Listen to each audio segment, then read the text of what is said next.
Welcome dear students. This is the continuation of my basic concept of cell signaling. In this class I will talk about 5 major important players in cell signaling. So this is a very short video, but in this video I will talk about 5 major players. The first major player is protein kinase, some enzymes that are called protein kinase, and their counterpart called protein phosphatase. Okay, so this is one major player. Example, protein kinase, that means this enzyme can add phosphate group to a particular amino acid, specifically on serine or threonine or tyrosine. In case of prokaryotes, they generally don't have or lack this serine, threonine or kinase, tyrosine protein kinase. They have histidine kinase. So for prokaryotes, they generally lack this kinase, so they have histidine kinase, another type of kinase that can phosphorylate a histidine residue, histidine kinase. So these are enzymes like protein kinase. Another is protein phosphatase. They actually play the counterpart of this enzyme, protein kinase. In my cell cycle lecture video, I have mentioned different type of protein kinase and their counterpart of protein phosphatase, like cyclin dependent kinase, CDK protein, actually a kinase protein. And I have mentioned in my cell cycle lecture that there is V1 kinase, and their counterpart like CDC25, this is actually phosphatase, CDC14, a phosphatase. So protein kinase and protein phosphatase, in my sense, cells actually play with these two players, protein kinase and protein phosphatase. They play a very important function in cell signaling and also cell functioning. So I will talk about in more details in all these signaling. So this is protein kinase, protein phosphatase. They actually counterpart with each other. They can counter attack each other. So this is one player. The second is called gap protein, and another its counter protein called GAF. The full form of GAP is GT page activating protein,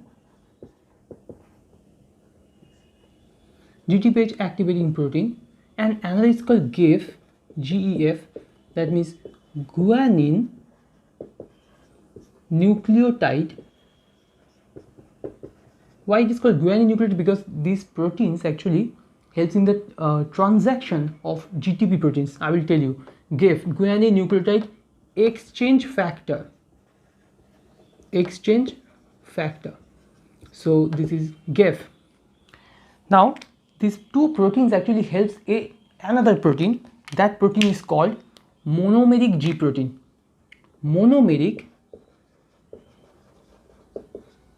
G protein.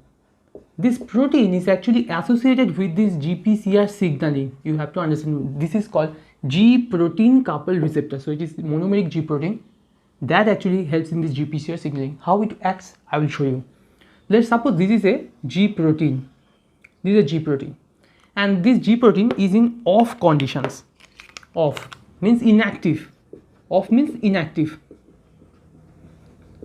When this G protein is inactive, this G protein when bind with GDP,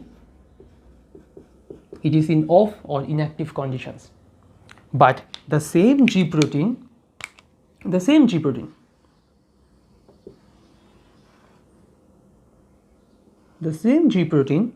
when bind with GTP, guanosine triphosphate, not GTP, it becomes on.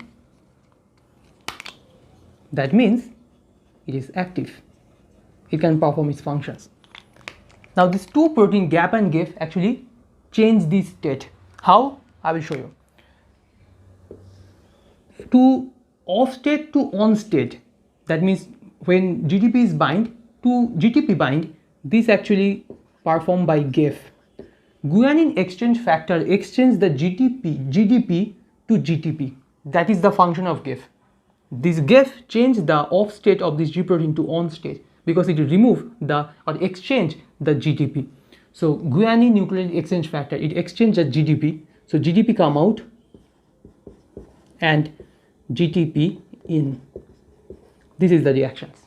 This performed by GEF, the main player in cell signaling. Another round I can write here that is performed by GAP. Can you see here that this is on state GTP binding condition? When it becomes off state, when it is inactive, it binds with GTP. So a hydrolysis occurs, hydrolysis of phosphate bond. So this is called GT page. Page means that cut the phosphate group. GT page, that cut the phosphate group of the GTP to make it GTP. GTP means guanine triphosphate. This is the alpha phosphate, this is the beta, this is gamma. When this gamma phosphate is cut or hydrolyzed, they become GDP.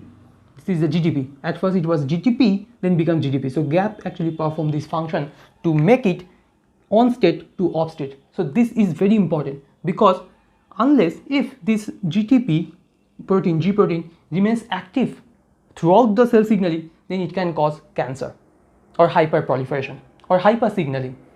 So these two proteins, GEF and GAF, play another important role in cell signaling. The third protein is called effector protein. Effector. Okay, I will give you some example of monomeric G protein. This is very important. Monomeric G protein. Example of monomeric G protein. This is important. Example as like RAN protein. This protein helps in the export and import of proteins into the nucleus. I have mentioned in protein sorting class. There is another protein, G protein, called RAP protein. So this is G protein. G protein can attach with GDP or GTP. When it is attached with GDP, it is off. When it is attached with GTP, it is on. RAP protein. RAP protein helps in membrane vesicle fusion. I have also discussed about this. Another different type of G proteins are like Rho, RAC, CDC42. These three proteins helps in cytoskeleton rearrangement. I will not talk about in this class about their function. Another different type of G proteins are like G alpha S, G alpha I, G alpha T, G alpha Q, G alpha O. These different G alpha proteins actually perform different function in GPCR signaling pathway. Okay, so I will talk about all these protein in more details in GPCR cell signaling. So these are the effector proteins. Sorry, these are G proteins. Example of G proteins. Now effector proteins.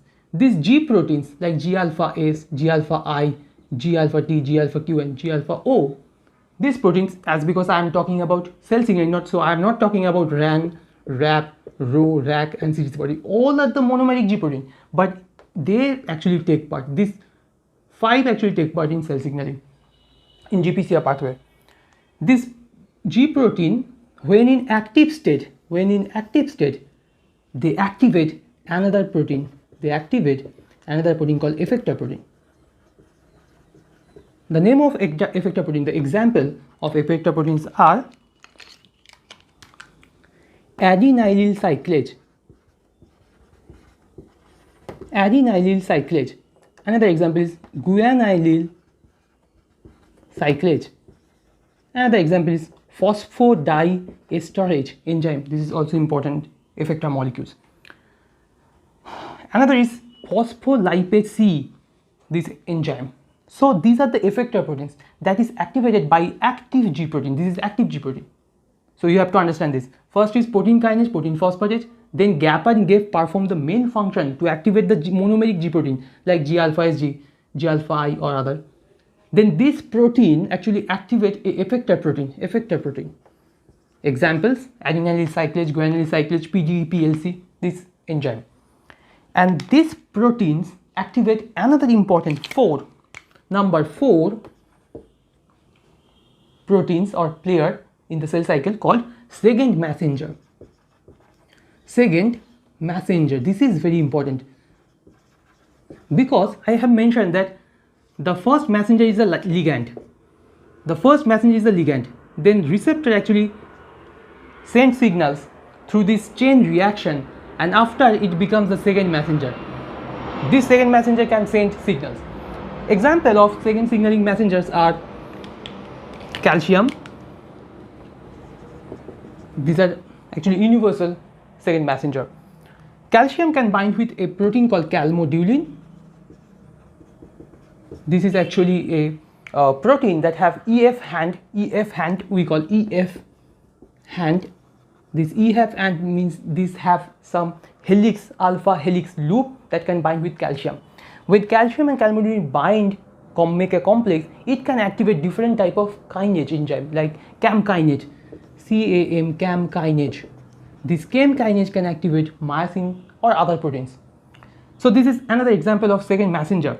Another I want to mention here that these effector proteins, specifically I want to mention here adenylyl cyclase, make a second messenger called CAMP, cyclic adenosine monophosphate. How it make adenylyl cyclase? How it make CAMP? Because it convert ATP to CAMP. That's why it is called adenylyl cyclase. It make the ATP to cyclic AMP.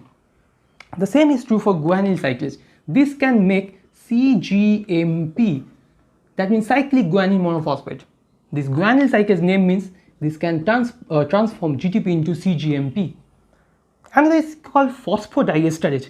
Phosphodiesterase can cleave this CAMP or the CGMP into AMP or GMP. That means it removes the cyclic bond of this molecule. So this is actually inhibitor. Phosphodiesterase actually acts as an inhibitor.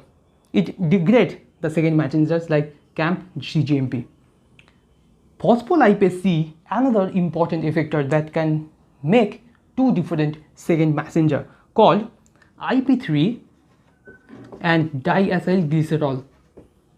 Phospholipase C convert a specific phosphoinositides present in the plasma membrane, a phospholipid called PIP2, phosphoinositide diphosphate, 4,5 phosphate. So PLC, phospholipase C, can cleave this PIP2 and make IP3 and DAG, diacylglycerol. Okay, it may be PIP3. So it make IP3 and DAG. So these are the second messenger that actually helps in different functions. I will show you the last layer of this cell signaling, that is 5. Like I have mentioned that calcium and calmodulin activate CAM kinase. This is the last product of this cell signaling through calcium.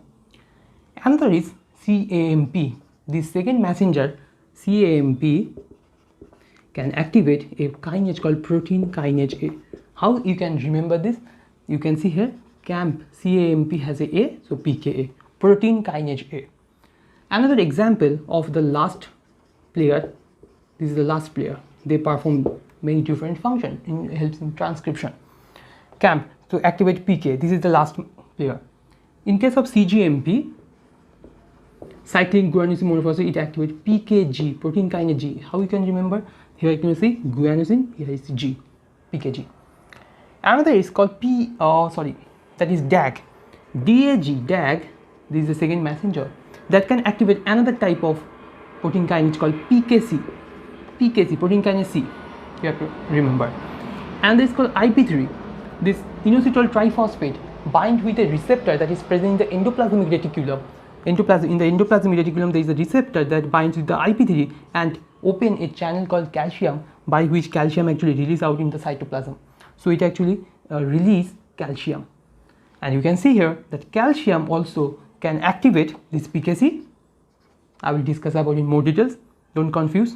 Calcium can activate PKC, and also calcium acts as a second messenger with calmodulin. So these are 5 major players of cell signaling. You can summarize this: protein kinase, protein phosphatase, GAP, then effector proteins, then second messenger, then last player. These are the last player. Hope this video will help you. Thank you for watching, and always keep learning.